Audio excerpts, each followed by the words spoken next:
तो ठीक है, ये हमारा चैप्टर नंबर कौन सा है? Chapter number 6। क्या नाम है? उत्तक। उत्तक। तो आज का हमारा टॉपिक है 6.3.3, जिसका नाम है पेशीय उत्तक। उत्तक जो विभिन्न कोशिकाओं का समूह है, पेशीय तरह की कोशिकाएं, इसलिए पेशीय उत्तक कहा है। और जो ये कोशिकाएं हैं, पेशीय कोशिकाएं, ये लंबी होती हैं, धागों की तरह लगती हैं। बहुत सारी कोशिकाएं इकट्ठी होकर एक मसल बना रही है, एक पेशी बना रही है, और ये धागे की तरह होती है, इसलिए इसको पेशीय रेशा भी कहते हैं। लंबी होती है कोशिका। कैसी होती है? लंबी। ठीक है। अब ये कुछ कोशिकाएं तो ऐसी हैं जिन्हें हम अपने ढंग से अपने इच्छा के अनुसार चला सकते हैं। ठीक है, ऐसी कुछ पेशियां होती हैं। देखो, पेशियां कहाँ कहाँ है हमारे शरीर में? हमारी पूरी बॉडी के अंदर है। जैसे हमारी आहार नली है, इसमें है, हमारा पेट है, स्टमक है, हमारी इंटेस्टाइन है, हमारा किडनी है, हमारा हार्ट है। तो विभिन्न अंग हैं बॉडी के, उनके आसपास मसल्स हैं। और दूसरे मसल्स, मैंने बोला था कि हमारी हड्डियां जो हैं वो किसके सहारे मूवमेंट करती हैं? पेशियों के सहारे। अगर पेशियां नहीं होती तो हमारी हड्डियां काम नहीं करती। ठीक है। तो पेशियों को हड्डियों से जोड़ने वाला भी एक हमारा संयोजी उत्तक होता है। पेशियों को हड्डियों से जोड़ने वाले संयोजी उत्तक को क्या कहा है? कंडरा। ठीक है, टेंडन। और हड्डी को हड्डी से जोड़ने वाला एक संयोजी उत्तक है जिसका नाम है स्नायु यानी लिगामेंट। ठीक है, ये याद रखने हैं नाम। एरियोलर उत्तक, एडिपोस उत्तक, ये नाम याद रहे। एडिपोस बसामय उत्तक को इंग्लिश में एडिपोस टिश्यू कहते हैं। ठीक है, तो ये सब याद रखने। पेशीय उत्तक है तीसरे प्रकार का उत्तक, पेशीय उत्तक, जिसमें पेशियां होंगी। और पेशियां कहाँ कहाँ है मैंने बताई अभी आपको। ठीक है, तो ये पेशियां किस किस तरह की हो सकती हैं? मुख्य रूप से 3 प्रकार की होंगी ये पेशियां। पहले प्रकार की पेशियां जो हड्डियों से जुड़ी होती हैं, इसको मिटा ही देते हैं, ऐसे करते हैं फिर डिफरेंस। लंबी होती हैं, ये याद रखना। तो पहले प्रकार की पेशियां हैं जो हड्डियों से जुड़ी होती है। दूसरे प्रकार की पेशियां होती हैं जो हमारे विभिन्न अंगों में होती हैं।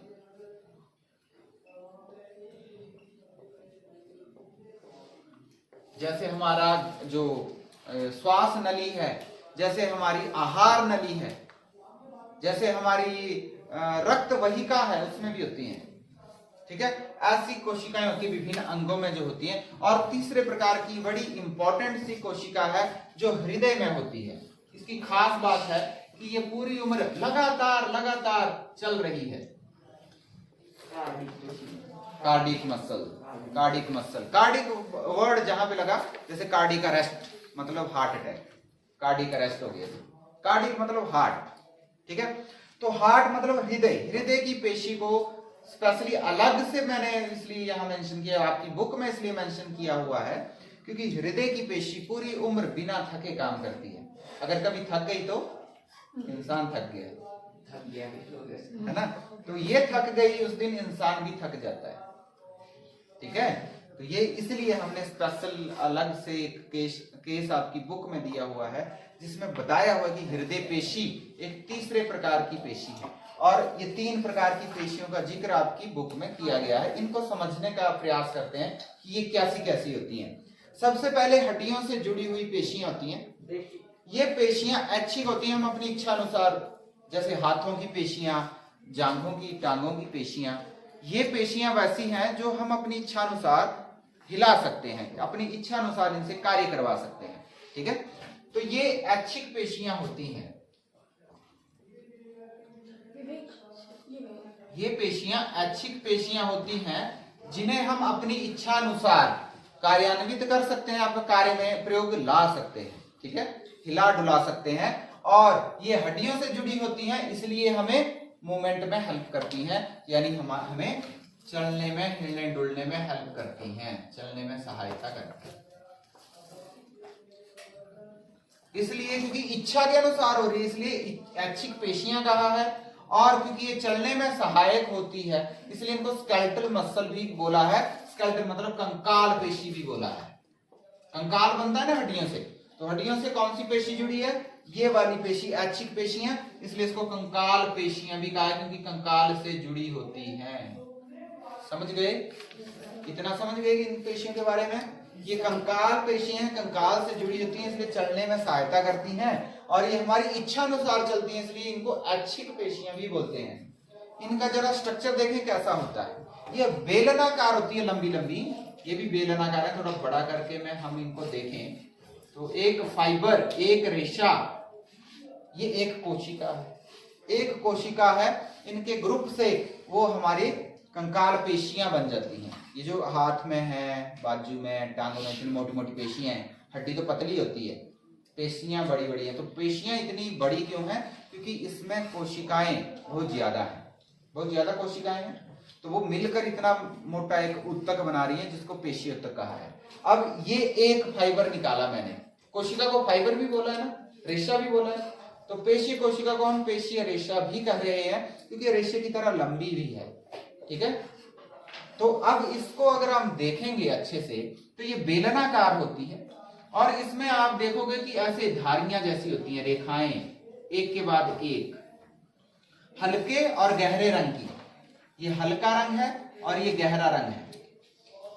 हल्के और गहरे रंग की पेशियां रेखाएं होती हैं, धारियां होती हैं। जब आप इसको माइक्रोस्कोप से देखते हैं तो एक के बाद इस कोशिका में एक के बाद एक गहरे और हल्के रंग की धारियां होती हैं या रेखाएं होती हैं। तो ये रेखाओं की वजह से इसको पूरी में है ऐसे ऐसे। ठीक है, हल्का बीच में थोड़ा हल्का, आगे गहरा। ठीक है जी, और ये हल्का और गहरा रंग जो है इसको सिकुड़ने में, प्रसार करने में मदद करता है। ठीक है, तो ये जो पेशी है इसको हम रेखित पेशी भी कहते हैं। कैसी? रेखित पेशी। याद रहे, क्योंकि इसमें ऐसी रेखाएं या धारियां दिखती हैं जब हम सूक्ष्मदर्शी से इसको और बड़ा करके देखते हैं। ठीक है, माइक्रोस्कोप के नीचे देखेंगे तो इस फाइबर में ऐसे दिखाई देगा। और दूसरी, ये बेलनाकार है। कैसी है? बेलनाकार, जो लंबी होती है ऐसे, बेलन, मैथ में पढ़ा होगा आपने, बेलनाकार। ठीक है, और हमारी इच्छा से चल रही हैं और इसमें बहुत सारे न्यूक्लियस होते हैं, बहुनाभिकीय होता है। यहां देखो, एक कोशिका बोला हमने इसको, लेकिन न्यूक्लियस बहुत सारे हैं, केंद्रक, और शाखा कोई नहीं है इसमें, ब्रांच कोई नहीं निकली हुई है कि इधर से कोई ब्रांच निकल गई, नहीं। तो क्या बोला इसको? अशाखान्वित, कोई शाखा नहीं है, ऐसे कुछ बोला है, अनब्रांच्ड इसको बोलते हैं। और बहुनाभिकीय है, बहुत सारे मल्टी न्यूक्लियर है, ये बहुत सारे न्यूक्लियस होते हैं, मल्टी न्यूक्लियर सेल्स होते हैं। समझ गए इसके बारे में? अब इसमें भी ऐसा ही कुछ करेंगे, लेकिन इसका उल्टा होगा। ये ऐच्छिक है तो ये अनैच्छिक पेशी है, अनैच्छिक, जो हमारी इच्छा से नहीं काम करेगी। जैसे हमारी आहार नली है, उसकी पेशियां हैं, हमारी श्वास नली है, उसकी पेशियां हैं, हमारी जो रक्त वाहिकाएं उसकी पेशियां हैं, तो वो सिकुड़ती हैं, प्रसार करती हैं, उनको हम नहीं रोक सकते, हम नहीं रोक सकते उनको, हम अपनी मर्जी से नहीं चला सकते कि अब चले तो हाँ, आहार नली के अंदर जो मसल है वो अब चलने पड़े, सिकुड़े, प्रसार करें, ऐसा नहीं, हमारी मर्जी से नहीं हो सकता ये काम। ठीक है, तो ये अनैच्छिक पेशी इसलिए इसको कहा गया है, और ये हमारे विभिन्न अंगों में होती है। ठीक है, इनको हम अपनी इच्छा से नहीं चला सकते। इनकी जो हमारा आहार नली है, श्वास नली है, इनकी मूवमेंट को, इनके गति को हम अपनी इच्छा अनुसार कंट्रोल नहीं कर सकते। कंट्रोल मतलब नियंत्रित नहीं कर सकते, इनकी गतियों को नियंत्रित नहीं कर सकते, क्योंकि इनकी पेशियां अनैच्छिक होती हैं। ठीक है, ये पेशियां अपनी मर्जी से काम करती हैं, हमारी मर्जी से नहीं कर सकती। आंखें की पलक जो है ये बंद हो रही है, कहाँ कभी रोक सकते हैं हम, लेकिन सोचकर, अदरवाइज नहीं रोक सकते, अपने आप चल रही हैं। हम सोच थोड़ रहे हैं अभी बंद हो, अभी खुले, अभी बंद हो, ऐसे थोड़ा करते हैं। ठीक है, तो ये ऐसी पेशियां हैं जो अपने आप काम कर रही हैं, अपने आप काम कर रही हैं। हल्का फुल्का कंट्रोल हो भी सकता है, जैसे हमने आंखों की पलक को रोक लिया, अभी बंद नहीं होने दिया, खोल के रखा। ठीक है, तो इतना कर हम कंट्रोल कर सकते हैं, लेकिन लगातार कंट्रोल नहीं इनको कर सकते। ठीक है, तो ये अनैच्छिक पेशियां हैं और इनमें इनको हम अरेखित पेशी भी कहते हैं। इसकी पेशियां भी लंबी होती हैं और किनारों पर आप देखोगे ऐसे पतली होती हैं, इसलिए इसको तर्क रूपी कहा है। स्पिंडल शेप्ड, तर्क रूपी, स्पिंडल शेप होती है, ठीक है। और इसको चिकनी पेशी भी कहा है। चिकनी क्यों कहा है? क्योंकि इसमें धारियां नहीं होती, चिकनी है, स्मूथ लगती है, ये चिकनी है, ठीक है, इसलिए इसको चिकनी पेशी भी कहा है और तर्क रूपी है, ठीक है। तो मतलब तर्क रूपी होना, तर्क रूपी नहीं है ना। स्पिंडल शेप जिसको बोलते हैं, किनारों पर होती है पतली, बीच में से मोटी, ठीक है। इसमें धारियां भी नहीं होती, इसलिए इसको अरेखित पेशी भी कह सकते हैं। रेखित थी तो इसको अरेखित पेशी भी कह सकते हैं, है ना। इसमें ये भी अशाखान्वित है, शाखा कोई नहीं होती इसमें, ठीक है। कोई दिख रही है? नहीं है। और इसमें एक खास बात, इसमें बहुत सारे न्यूक्लियस थे, इसमें एक ही न्यूक्लियस होगा, केंद्रक, केंद्रक एक केंद्रक वाली होती है, समझ गए। तो इसकी याद रखनी, शक्ल याद रखनी है, बाकी अपने आप याद हो जाएगा। और ये याद रखना है कहाँ होती है, आहार नली, श्वास नली, आंखों की फलक पे जो हमारी होती हैं ब्लड वेसल्स, ठीक है। हृदय की पेशी लगातार काम कर रही है, इसको नाम ही हृदय पेशी कहा है, कार्डिक मसल, ठीक है। कार्डिक मसल पूरी उम्र बिना थके चलते रहते, चलते रहते, चलते रहते, ठीक है। और इसको इसकी तरह होती है, देखने में इसकी तरह होती है, लेकिन इन दोनों में हमने बोला शाखा नहीं होती, इसमें भी नहीं, इसमें भी, लेकिन इसमें शाखाएं होती हैं। ऐसे बेलनाकार ही है ये, और बीच में से कोई और शाखा निकल गई, यहां भी एक मसल बन गया ऐसे, इससे कहीं और भी निकल गई ऐसे, ठीक है। शाखान्वित होती हैं।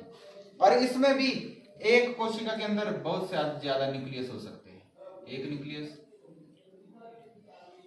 अच्छा, इसके न्यूक्लियस में और इसके न्यूक्लियस में फर्क है, इसका न्यूक्लियस सेंटर में हो जाएगा, केंद्र में, लेकिन इसका न्यूक्लियस ना साइड में दिख रहा है ज्यादा, ऐसे ऐसे साइड साइड में होता है, बाहर की तरफ होता है। तो इसका केंद्रक जो इसकी बाहर कवरिंग को क्या बोलते हैं, झिल्ली, झिल्ली की तरफ को होता है, लेकिन इसमें केंद्रक सेंटर में होता है। ऐसी ही दिखेंगी आपको, सेम, ठीक है, सेम ऐसी दिखेंगी, बस फर्क क्या है, इसमें धारियां नहीं होती, जैसे इसमें धारियां वैसे उसमें नहीं होती, ठीक है, समझ गए। और बेलनाकार ही होती हैं और बहुत सारे न्यूक्लियस होते हैं इसमें, ऐसी इसकी संरचना है। इसके इन तीनों के बीच अंतर आपको यहाँ बोला हुआ है, एक टेबल बनाया हुआ है कहीं? नहीं है, नहीं तो था, नहीं है आपको दिया, चलो कोई नहीं, मैं बाद में बता दूंगा आपको, ठीक है। तो इस तरह से तीन प्रकार की पेशियां हैं, ये बेलनाकार होती है लेकिन शाखान्वित होती हैं और बहुनाभिकीय होती है, ठीक है। इनमें धारियां भी नहीं होती और ये हमारी इच्छा से काम नहीं करती और पूरी उम्र काम करती रहती, बिना थके, बिना थके काम करेगी। जैसे हमारा आहार नली है, वो तो तभी काम करेगी जब भोजन अंदर गया है, तभी अपने आप सिकुड़ेगी, अपने आप प्रसार करेगी, है ना। लेकिन हृदय की पेशियां कभी नहीं रुकने वाली, जब पैदा हो गया बच्चा, जब पेट में था तब से उसकी धड़कन स्टार्ट हो गई, दिल बन गया, तब से लेके उसके अंत समय तक ये कभी नहीं थकती हैं, ठीक है। तो इनको एनर्जी भी ज्यादा चाहिए होती है, समझ गए। तो ये पेशीय उत्तक के बारे में हमने पढ़ लिया। इसके बाद हमारा तंत्रिका उत्तक है, ठीक है। अगला क्या है, 6.3.4 चौथा उत्तक है हमारा तंत्रिका उत्तक। नाम से पता चल रहा है, तो तंत्रिका कोशिकाएं तंत्रिका उत्तक बनाती हैं। तंत्रिका उत्तक, ये जो उत्तक है ये तंत्रिका कोशिकाओं से मिलकर बने हैं। इसका स्ट्रक्चर देखेंगे हम कैसे होता है। इन तीन तरह के मसल्स के बीच डिफरेंस आपको पेपर में पूछा जाएगा। तीन तरह के जो पेशियां हैं इनमें अंतर स्पष्ट करो, तो अच्छे से करना है आपने। और तंत्रिका कोशिका का चित्र बनाओ, ऐसा बोलते हैं। तो तंत्रिका की जो कोशिका होती है उसको न्यूरॉन भी कहते हैं। क्या कहते हैं? न्यूरॉन। तो न्यूरॉन का चित्र बनाने को बोला जाएगा तुम्हें। ये क्या करती है, 8वीं में आपने पढ़ा था कि जो तंत्रिका कोशिकाएं होती हैं वो शाखान्वित होती है, उसमें शाखाएं निकली होती हैं, है ना। और ये संदेश को एक स्थान से दूसरे स्थान तक ले जाती हैं।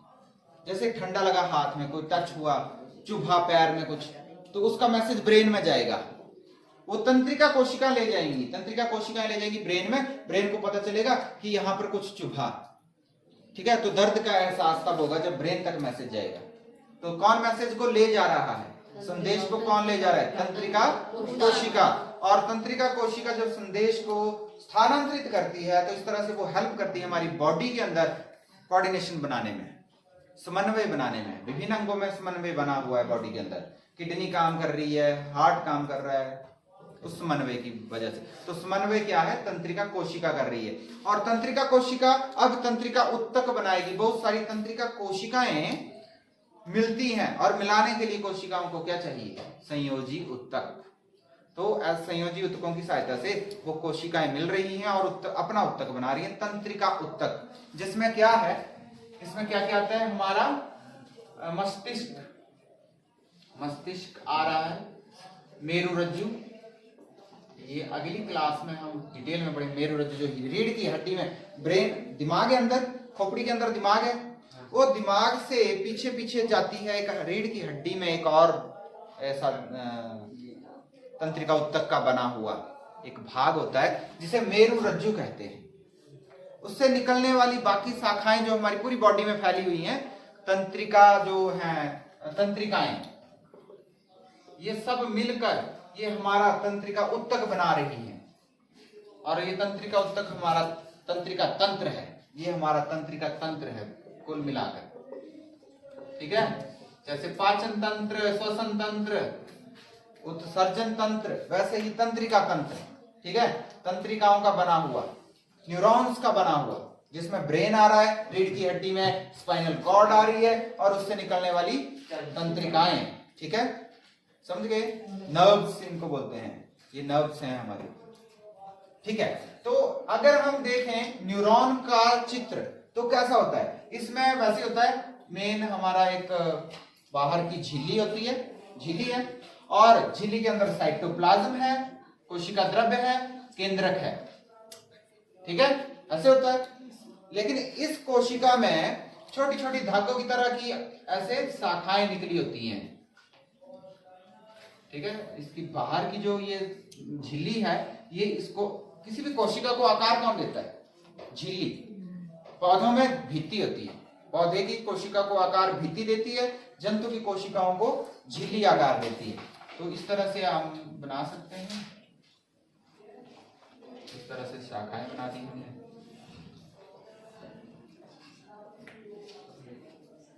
ठीक है।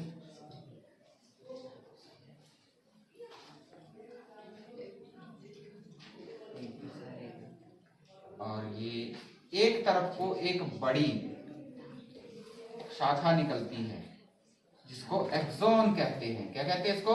एक्सोन। और ये जो छोटी शाखाएं हैं ऊपर को, इनको बोलते हैं डेंड्राइट्स। लिखा है आपकी बुक में, क्या लिखा है देख लो, पढ़ लो, डेंड्राइट्स। इस तरफ एक्सोन, ये अंदर क्या है, कोशिका द्रव्य, केंद्रक। यहां पर जो ये एक्सोन बन रहा है लंबा सा एक, इसके बाहर भी कुछ कवरिंग होती है ऐसे बीच में,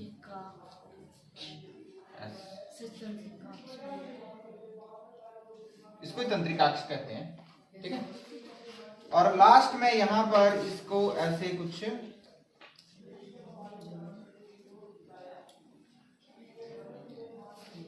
दूसरी तंत्रिकाओं से जुड़ने के लिए इसके अंत में तंत्रिका का लास्ट पार्ट, तंत्रिकाक्ष का अंतिम सिरा होता है ऐसा।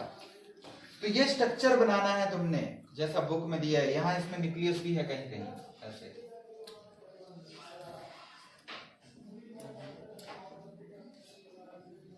ठीक है, ऐसे, ठीक है, ऐसे बनाया हुआ। हाँ, तंत्रिकाक्ष, डेंड्राइट, केंद्रक, कोशिका काय या कोशिका द्रव्य या कोशिका काय, ऐसा कुछ भी है नहीं, ये कोशिका काय, ये मुख्य भाग जो है ये कोशिका काय बोला है, कोशिका काय, ठीक है, समझ गए। तो इस तरह का चित्र तुम्हें 2 नंबर का आएगा पेपर में बनाने के लिए, अच्छे से बनाना है, कहीं पता नहीं क्या बनाते हैं, तो इसलिए इसको 3 बार बना के आपके पास व्हाट्सएप ग्रुप बने हैं, इसका चित्र बनाना है और अच्छे से नाम देने जैसे बुक में दिए हैं, और 3 बार बनाना है और एक पेज पे बना के उसका इकट्ठा फोटो लेना। 2-3 पेज पे बनाओगे तो इकट्ठा फोटो लेके मुझे व्हाट्सएप पे भेजना है आज शाम को। जो नहीं भेजेगा उसको मैं स्पेशली कॉल करूंगा क्यों नहीं भेजा, समझे। और जो 3 तरह की पेशियां पड़ी उनका हमने डिफरेंस लिखना है, तो वो डिफरेंस अंतर, तीनों के बीच अंतर लिख के आपने भेजना है। 2 क्वेश्चन आपको आज के लिए, तीनों पेशियों के बीच में अंतर वो लिख के फोटो खींच के भेजना है, और एक इसका चित्र आपने मुझे भेजना है, ठीक है। हो गया, तो ये अच्छे से पढ़ो, याद करो, कुछ रह जाता है वो मेरे से पूछो, बाकी चारों तरह के उत्तर पढ़ के आओ कल फिर हम सबसे पहले तो वही डिस्कस करेंगे कि क्या पढ़ा किसने, ठीक है, समझ गए। कोई चीज भूल गई हो, समझ नहीं आई हो तो पूछ लो।